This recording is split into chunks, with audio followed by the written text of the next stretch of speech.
Captain Jake Morrison stood at the viewport of the human ship New Horizons, watching the massive space station grow larger as they approached.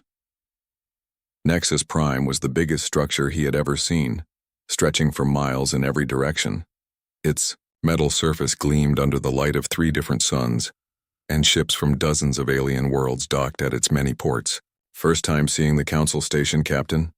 Dr. Lisa Park asked as she joined him at the window. She was a small woman with gray hair, but Jake knew she was one of Earth's smartest historians. The government had sent her along to help explain. "Human culture to the aliens?" "Yeah, and I hope it goes better than our practice sessions," Jake replied. He turned to look at Colonel Rick Carter, who was checking his uniform for the 3rd time that morning. Rick was a career military man, tall and serious, with short brown hair and steady blue eyes.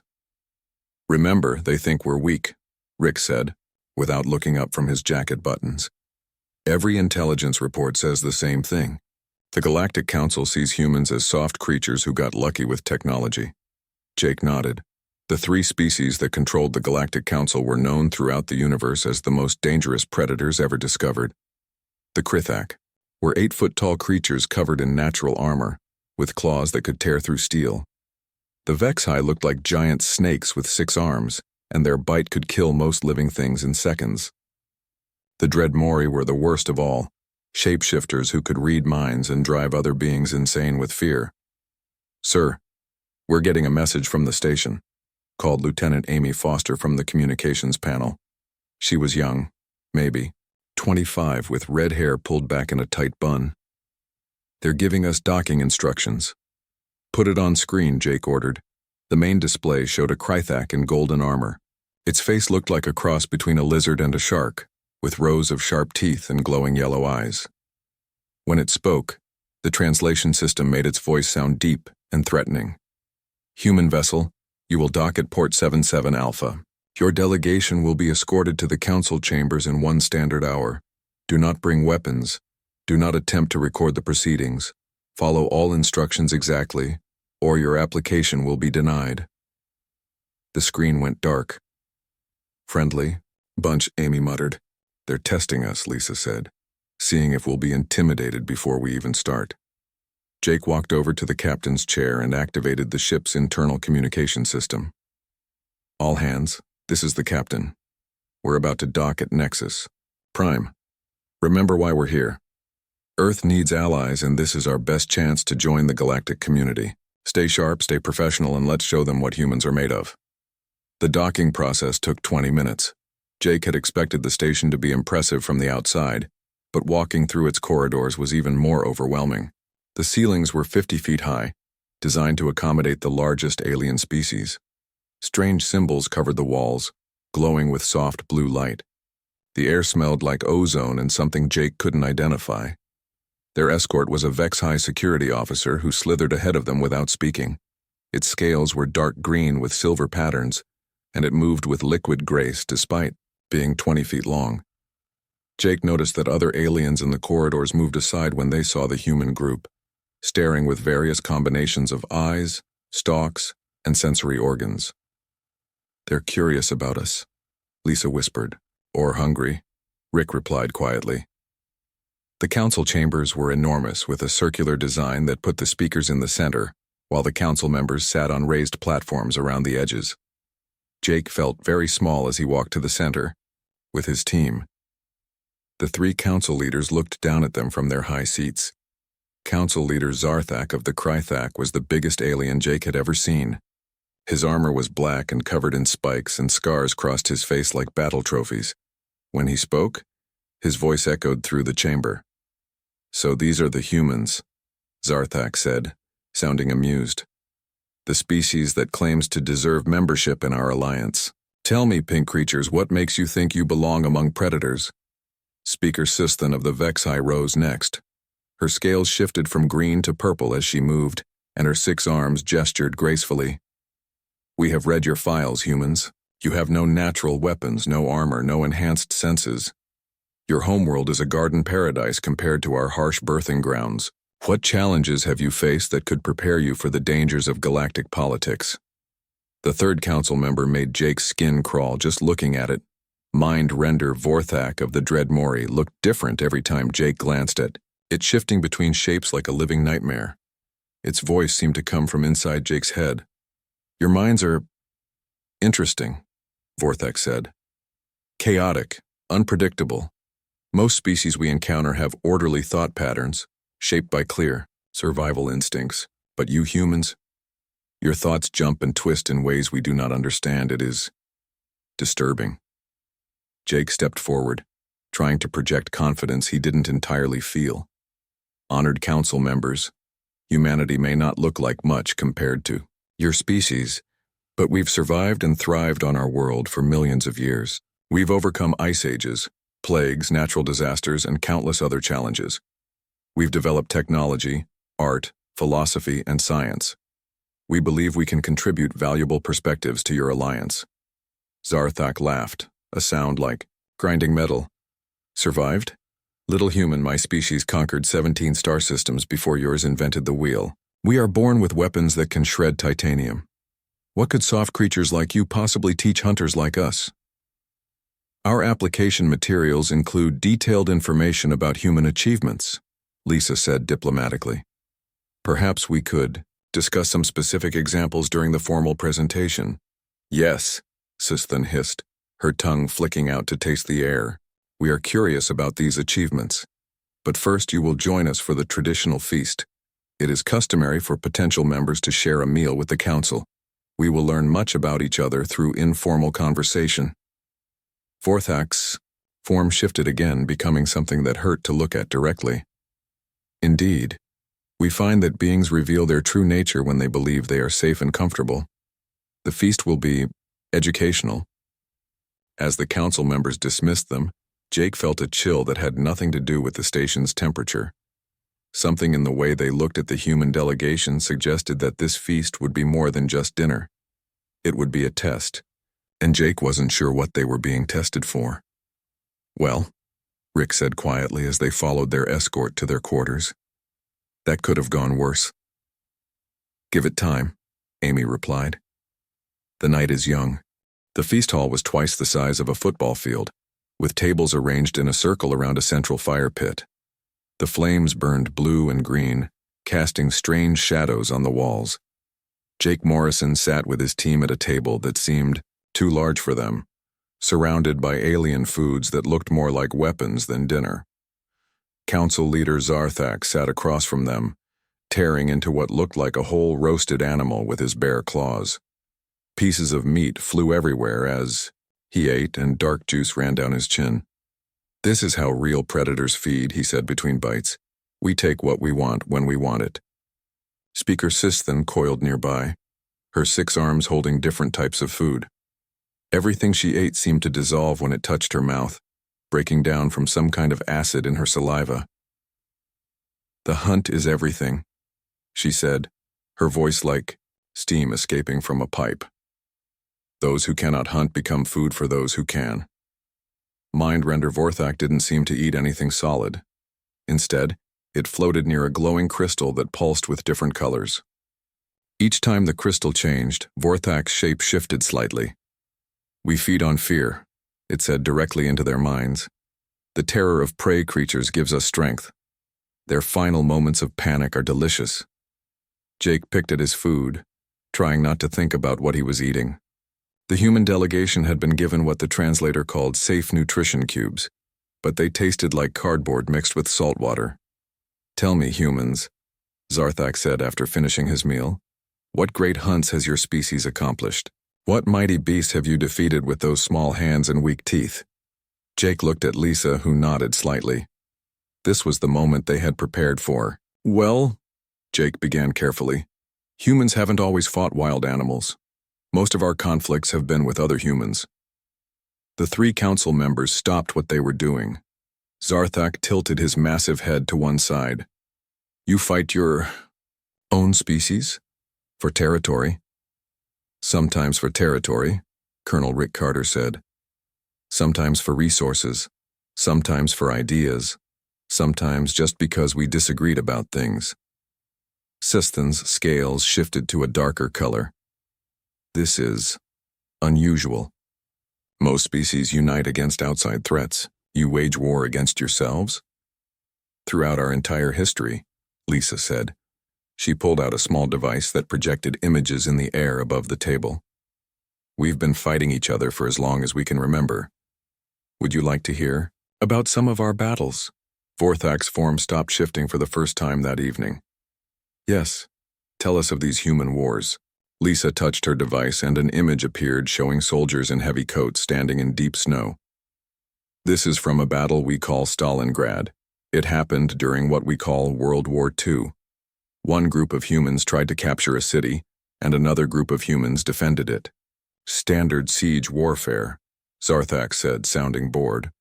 We have done this on countless worlds.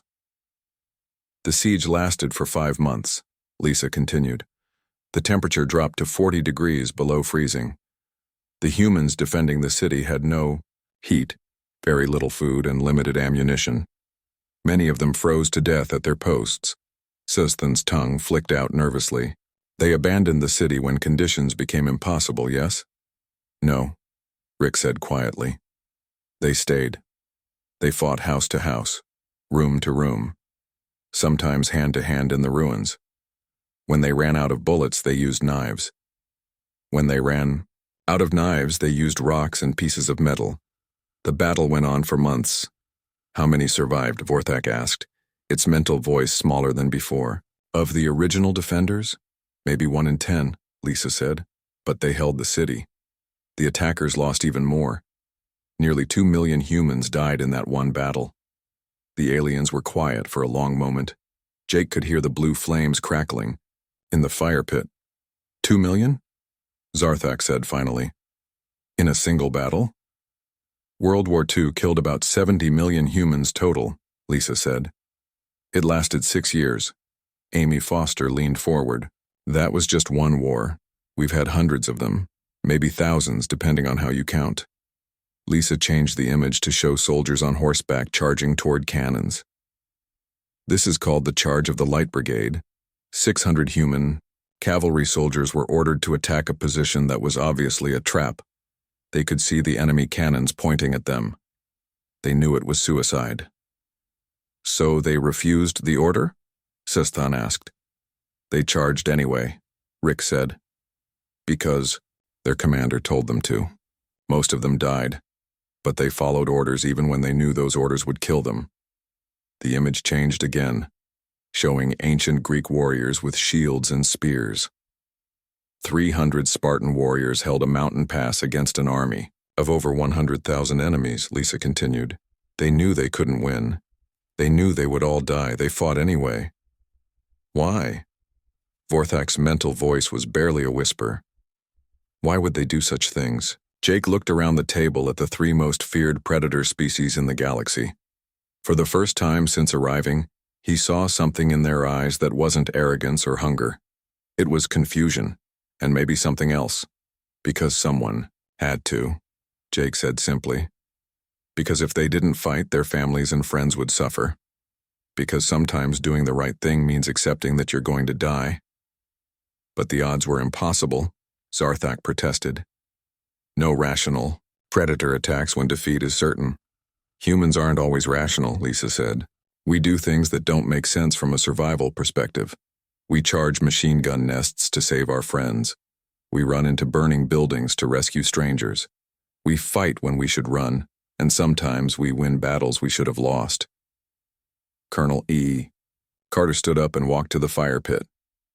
My grandfather fought in a place called Normandy. The enemy had machine guns, artillery, and defensive positions on high ground. My grandfather and 40,000 other soldiers charged up a beach, with nowhere to hide. 4,000 of them died in the first few hours. And the rest retreated? Susthan asked hopefully. No, they kept coming. Wave after wave of them. They climbed over the bodies of their friends and kept attacking until they broke through the defenses. Rick returned to his seat. My grandfather used to tell me stories about that day. He said the scariest part wasn't the bullets or the explosions. It was looking around and realizing that every other human there was just as determined as he was to keep fighting, no matter what happened to them. The alien council members looked at each other.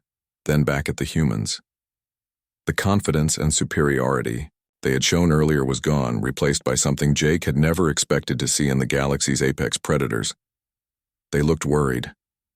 "These stories," Vorthak said slowly, "they are true? Your species really behaves this way?" "Every single one," Lisa confirmed. "And those are just a few examples. Human military history spans thousands of years and includes millions of similar battles." Zarthak's claws scraped against the table surface. We need to discuss this. Council members, perhaps we should adjourn for the evening." As the aliens began to leave, Jake heard Sistan whisper to Zarthak, "What kind of species fights like that? What kind of predator chooses certain death over retreat?" The question hung in the air long after the council members had gone. The next morning, Jake Morrison found the alien council members waiting in a smaller meeting room. The three predator species looked different than they had the night before.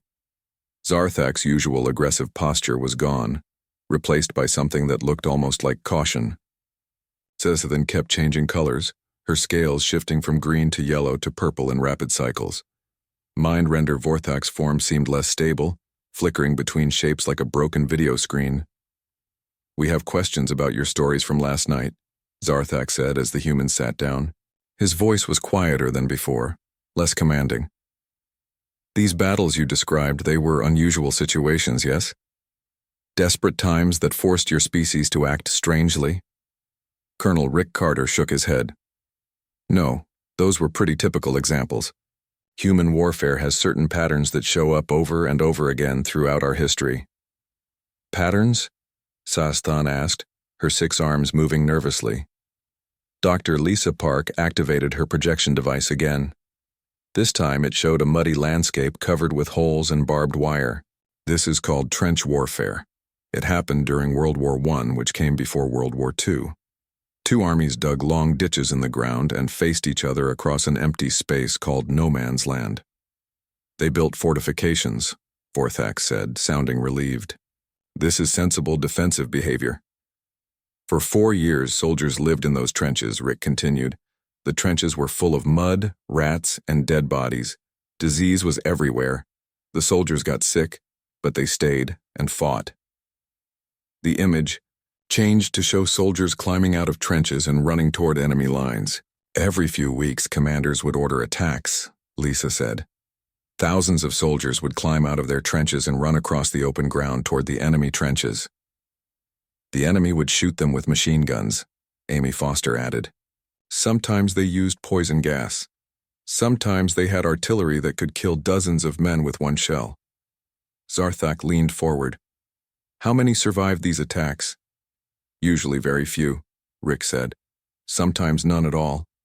But the next week, or the next month, they would try again. Different soldiers, same result." "For 4 years," Lisa repeated. "Millions of humans died running across those fields, and we kept doing it anyway." Sisithan's scales had turned completely white. "Why? Why continue such foolish attacks?" "Because both sides believed they could win if they just tried hard enough," Jake said. "Each army thought the next attack would be the one that broke through enemy lines." Lieutenant Commander Amy Foster stood up and walked to the projection. "Can I tell them about the Pacific War, sir?" Jake nodded. Amy touched the device and new images appeared. During World War II, humans fought across thousands of islands in the Pacific Ocean. The Japanese defenders would dig tunnels and caves in the rocks, creating underground fortresses. The image showed soldiers with flamethrowers approaching dark cave openings. The only way to clear these caves was to go inside and fight hand-to-hand in the dark, so that's what we did. But surely the defenders would surrender when their position became hopeless, Vorthak asked. Japanese soldiers were taught that surrender was worse than death, Amy said. They would fight until every single person was dead. American soldiers knew this, but they went into the caves anyway. On one island called Iwo Jima, it took 36 days to defeat 22,000 Japanese defenders, Rick added. 7,000 Americans died taking that island and 19,000 more were wounded. We knew it would be expensive, but we did it anyway. The aliens were silent for several moments. Finally, Zarthak spoke. These Japanese humans, They were a different subspecies? Perhaps they were naturally more aggressive? No, they were regular humans, Lisa said. But that's not the most disturbing part. Amy, show them the kamikaze attacks. The projection changed to show airplanes diving toward ships. Japanese pilots would load their planes with explosives and fly them directly into enemy ships, Amy explained. They turned themselves into guided missiles. The pilots died in every attack, Sistan whispered. Every single one. That was the whole point, Amy said. Over 4,000 Japanese pilots killed themselves this way. They wrote letters to their families before their final flights saying goodbye forever. Vorthak's form was shifting rapidly now, unable to maintain any stable shape. This is madness. No species destroys its own members for tactical advantage. Oh, but we do, Rick said grimly. Lisa, tell them about the Soviet penal battalions. Lisa looked uncomfortable. During World War II, the Soviet Union created special military units made up of soldiers who had been punished for various crimes or mistakes. These penal battalions were sent on the most dangerous missions. If they succeeded, their crimes were forgiven, Rick continued. If they tried to retreat, their own officers would shoot them. If they refused to attack, their own officers would shoot them. Their only choice was to advance toward the enemy or die. Your own species would kill retreating soldiers? Zarthak's voice was barely above a whisper. It wasn't just the Soviets, Amy said. Lots of human armies have used similar tactics. Sometimes they would put the newest, least experienced soldiers at the front, with veteran soldiers behind them to make sure they didn't run away. Jake decided it was time to share the worst part. All of these examples are from just 1 century of human history. We've been fighting this way for thousands of years. Show them the Roman decimation, Rick suggested. Lisa changed the image to show ancient soldiers in armor. The Roman Empire had a punishment called decimation. If a military unit showed cowardice or disobeyed orders, they would line up all the soldiers and kill every 10th man. The soldiers would draw lots to see who died, Amy added. Sometimes friends would have to execute their own teammates, but this maintained discipline and effectiveness, Vorthak said desperately, trying to find some logic in the horror. Actually, it usually made units less effective, Lisa said. But the Romans kept doing it for hundreds of years anyway. Esathan was now completely white, her scales barely reflecting any light at all. These stories, how many humans know them? Every human child learns about these wars in school, Jake said. We study them, analyze them, write books about them. Military academies teach these battles as examples of tactics and strategy. We have monuments to honor the soldiers who died in these wars, Rick added. We have national holidays to remember them. We make movies and television shows about these battles. You celebrate this? Zarthak asked. We honor the sacrifice, Amy corrected. We remember that humans died so that other humans could live free. Mind-render Vorthak suddenly stood up, its form stabilizing into something that looked almost human, but wrong in ways that hurt to look at directly. I need to examine your minds more closely. I need to understand how you can think such thoughts and remain functional. I wouldn't recommend that, Jake said quietly. Why not? Vorthak asked. Because these aren't even our worst memories, Lisa said. Everything we've told you so far is just military history. We haven't talked about the Holocaust or the killing. Fields or Unit 731, or any of the times humans have systematically murdered other humans for reasons that had nothing to do with war. Vorthak took a step backward. There are worse things? Much worse, Rick confirmed. And every adult human carries the knowledge of these events. We live with the understanding that our species is capable of absolutely anything.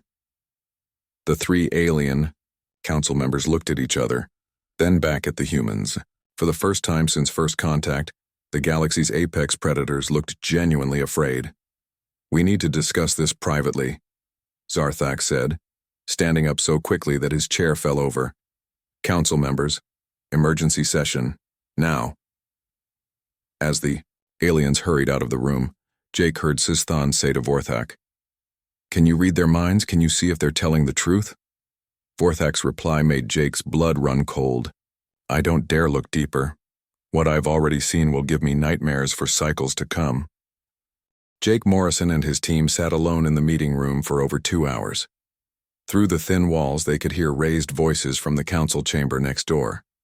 Sometimes the voices got so loud that the universal translator picked up fragments of conversation. Impossible behavior patterns, came Zarthak's deep voice. No species survives by fighting itself, Sistan hissed. Their minds are full of horrors. Vorthak's mental voice leaked through the walls. I cannot process what I have seen. Amy Foster looked at her fellow humans. Think we went too far? We told them the truth, Colonel Rick Carter said. They asked about human warfare. We gave them human warfare. Dr. Lisa Park was reviewing her notes on her tablet. I wonder if we should have started with something lighter. Maybe the Revolutionary War or the Civil War. The Civil War? Jake asked. Lisa, that war killed more Americans than any other conflict in our history. 600,000 dead, and it was Americans killing Americans over political differences. See, that's exactly the problem, Lisa said. Every war in human history is horrible by alien standards. There is no lighter option. Through the walls, they heard what sounded like furniture being thrown. Are they fighting each other? Amy asked. I think they're having what humans would call a panic attack, Rick said. All 3 species at once. The voices from the council chamber got quieter, but they could still hear urgent whispers. Jake walked over to the wall and pressed his ear against it. What he heard made his stomach turn cold. Captain, he called to the others. You need to hear this. The rest of the human team gathered around the wall. They know our ship's location, Zarthak was saying. We could destroy it before they return, claim it was an accident. And then what? Sistan replied. Their homeworld knows they are here. If they disappear, Earth will send more ships to investigate. We could blockade their system, Vorthak suggested. Prevent them from leaving their world. For how long? Zarthak asked. Forever. And what happens when they develop better weapons? They clearly have no limits on what they will do to win. Jake motioned for the others to move away from the wall. They gathered in the far corner of the room. They're talking about destroying us, Amy whispered. Or trapping humanity on Earth, Rick added. They're scared. Good, Lisa said quietly. Fear means respect. Fear means they understand what we're capable of. Fear also means they might do something stupid, Jake pointed out, like start a war with Earth.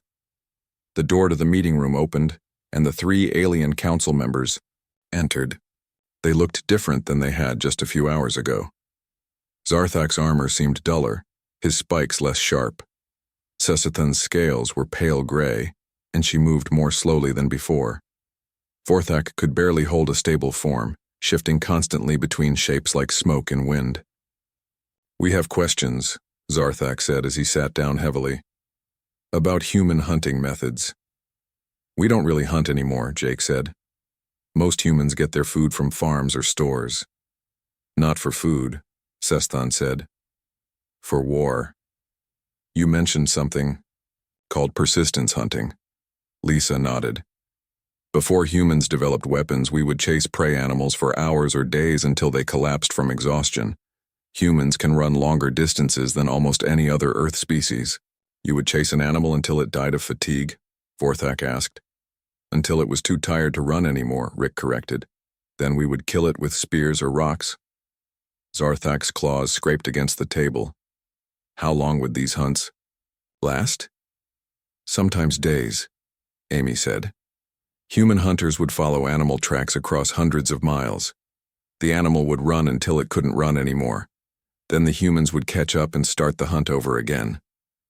But the animal was faster than the humans, yes? Sistan asked hopefully. Much faster, Lisa confirmed. But speed doesn't matter if you never stop chasing. Humans would take turns running so that fresh hunters were always pursuing the prey. The animal would exhaust itself running at full speed while the humans just jogged along behind it. This is how you became the dominant species on your planet, Vorthak whispered. Partly, Jake said. We also used tools, worked in groups, and could adapt to almost any environment. But yes, persistence hunting was a big part of early human survival. The aliens looked at each other with expressions Jake couldn't read. "There's something else we need to understand," Zarthak said slowly. "All of these wars you've described, they were between humans and other humans. Your species has never faced a real external threat." "That's correct," Rick said. "Most human conflicts have been internal." "So you have no experience fighting alien species," Sistan said, sounding slightly relieved. "No direct experience," Lisa agreed. "But we've thought about it a lot." "Thought about it?" Vorthak asked. Amy smiled. "Humans love to imagine fighting aliens. We have thousands of books, movies, and games about alien invasions. We've spent decades planning how we would fight extraterrestrial enemies." "And what conclusions have you reached?" Zarthak asked, though he looked like he didn't want to know. "The answer: that we would probably lose the first battles," Jake said honestly. "Alien technology would likely be superior to ours. We would take heavy casualties." The Alien Council members relaxed slightly. "But we would learn," Rick continued. "We would adapt. We would study alien tactics and weapons, then develop countermeasures. We would keep fighting until we found ways to win." "Even against superior opponents?" Sistan asked.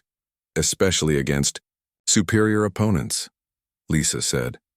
"That's what humans do best. We've been fighting uphill battles for our entire history. Every major human victory was won against better-equipped enemies." Vorthak's form stopped shifting for a moment.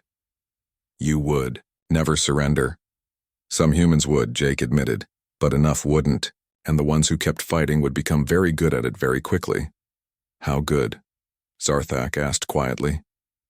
Amy looked at her teammates, then back at the aliens. "In our war games and simulations, human forces usually lose the first few battles against alien invaders. But by the end of the scenarios, we're hunting the aliens through their own ships and using their weapons against them." "You play games about this?" Sistan's scales had turned completely white again. "Millions of humans play these games," Rick said. "Children start playing war games when they're very young. By the time they become adults, most humans have spent thousands of hours thinking about combat tactics." "Your entire population is trained for warfare?" Vorthak asked in horror. "Not trained exactly," Lisa said, "but familiar with the concepts. Most humans know basic military strategy even if they've never been soldiers." Jake decided to tell them the most disturbing truth of all. "The scariest part isn't our military," he said quietly. "It's our civilians. In every major war, when armies couldn't fight anymore, regular people picked up weapons and kept fighting. Farmers, teachers, shop owners, grandmothers. They would hide in forests and mountains and wage guerrilla warfare for years." "Your non-combatants become combatants?" Zarthak asked. "When necessary," Amy confirmed. "Human civilians have held out against professional armies for decades sometimes. They would rather die fighting than live under occupation." The three Alien Council members sat in silence for a long time. Finally, Vorthak spoke directly into their minds. "We need to reconsider everything we thought we knew about predator species," it said. "These humans are not prey pretending to be hunters. They are hunters pretending to be prey." Sistan's scales flickered through several colors before settling on a deep blue that Jake had never seen before. "Council Leader Zarthak," she said formally, "I believe we need to revise our assessment of the human application." Zarthak nodded slowly. "Yes, I think we do."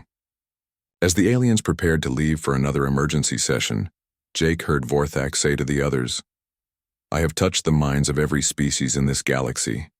None of them think like humans. None of them fight like humans. We may have just met the most dangerous predators in the universe." The door closed behind them, leaving the human delegation alone with the weight of that statement. The final council session took place in the grand chamber where Jake Morrison and his team had first met the alien leaders 3 days ago. But everything felt different now. The massive room seemed smaller somehow, and the 3 Alien Council members no longer looked like the terrifying apex predators they had appeared to be at first contact. Council Leader Zarthak entered first, his black armor polished, but his movements careful and deliberate. Gone was the aggressive swagger he had displayed during their first meeting. Speaker Sisthan followed, her scales a muted gray color that made her look almost fragile. Mind Render Vorthak came last, its form more stable than it had been in days, but Jake noticed it was deliberately staying as far from the human delegation as possible. We have reached our decision regarding humanity's application to join the Terran Galactic Alliance, Zarthak announced. His voice carried none of its earlier arrogance. Instead, he sounded tired and somehow older. Jake stood up with his team. We're ready to hear your verdict, Council Leader. Before we announce our decision, Sisathan said, we want to understand one final thing. In all your stories of human warfare, you spoke of soldiers following orders even when those orders meant certain death. But you also spoke of civilians who fought back against overwhelming odds. How do we know that humans can be trusted to follow agreements? How do we know you won't simply fight us if you disagree with Alliance policies? Colonel Rick Carter stepped forward. Because humans understand the difference between war and diplomacy. We fight when we have to, but we prefer to solve problems through negotiation and cooperation. Your species has been at war constantly throughout its history, Vorthak pointed out, its mental voice cautious. True, Dr. Lisa Park admitted. But we've also been making peace constantly throughout our history. Every war ends with negotiations. Every conflict eventually leads to treaties and agreements. Humans are as good at making peace as we are at making war. Sometimes better. Lieutenant Commander Amy Foster added. After World War II, America helped rebuild Japan and Germany. We turned our worst enemies into some of our closest allies within a generation. Zarthak leaned forward in his seat. You helped the humans who had tried to destroy you? It was the smart thing to do, Jake said. We realized that having strong, prosperous neighbors was better than having weak, angry ones, so we shared our technology and resources to help them rebuild. Even after they had killed millions of your people? Sistan asked. Even then, Rick confirmed. Because we understood that the war was over, and it was time to work together instead of fighting. The three alien council members exchanged looks that Jake couldn't interpret. Finally, Zarthak stood up to his full imposing height. The Terran Galactic Alliance has existed for over 2,000 years, he began formally. In that time, we have evaluated hundreds of species for membership. Most are rejected because they lack the strength to survive in a hostile galaxy. Some are rejected because they are too aggressive and would destabilize our alliance. He paused, looking directly at Jake. Humanity presents us with a unique situation. You are clearly strong enough to survive anything the galaxy might throw at you. In fact, you may be strong enough to survive things that would destroy the rest of us. But you are not too aggressive, Sis then continued. Your aggression is controlled, directed, purposeful. You fight when you must, but you also know when to stop fighting. Vorthak's form shifted slightly as it spoke into their minds. More importantly, you have survived by fighting the most dangerous opponent any species could face. Yourselves. You have looked into the abyss of your own nature and found ways to live with what you saw there. Therefore, Zarthak said, his voice growing stronger, the Council unanimously approves humanity's application for membership in the Terran Galactic Alliance. Jake felt a wave of relief wash over him. Thank you, Council Leader. Humanity is honored to join your alliance. However, Sisthan said quickly, there will be some special conditions attached to your membership. Jake's relief turned to concern. What kind of conditions? First, humans will be granted full membership rights and privileges immediately, Zarthak explained.